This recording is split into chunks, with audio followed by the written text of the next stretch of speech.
the issue of representation of females in K-beauty companies still being a problem, by and large for the industry. And I was challenged on that, and someone said, no, that's not right. There are actually plenty of women working in the Korean beauty industry. There are plenty of female founders.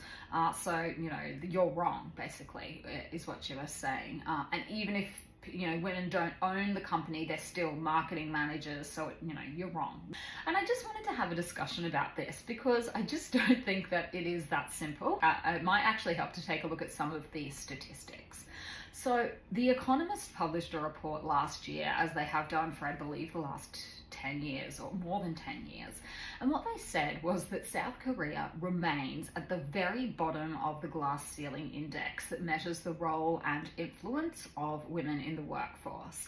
So what they said is that South Korea's score hovered around 20 out of 100, which ranks it the lowest among the 29 OECD member nations, which is really not great.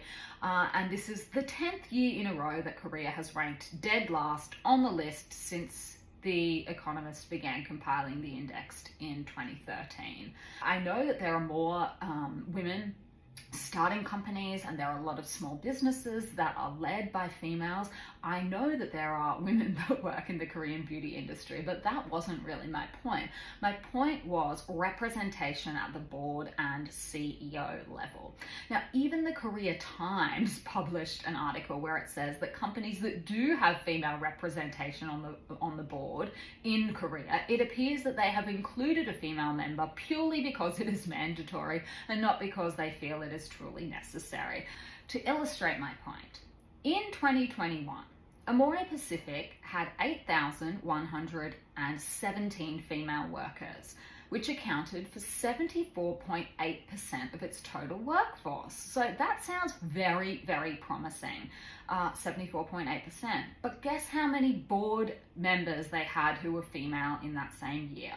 23.9. Like, what is wrong then that you have a majority of female workforce, but they represent a minority on your board?